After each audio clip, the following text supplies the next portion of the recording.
Welcome to our channel. Today, we are going to show you how to control who can be notified about your posts on the Bluesky app. If you want more privacy and control over your notifications, this video will guide you through the process.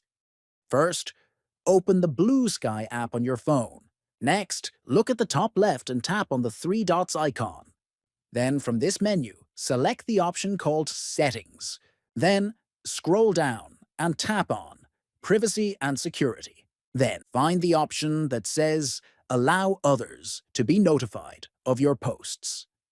Click on it, and you will see three different options. The first option is Anyone who follows me, which allows all of your followers to receive notifications when you post. The second option is Only followers who I follow, which restricts notifications to people you follow back. The third option is None, which disables notifications entirely. Finally, choose the option that best fits your preference. Once you select it, your changes will be automatically saved, and you now have full control over who can get notified about your posts on Bluesky. Remember to subscribe to the channel, like this video, and share it with others.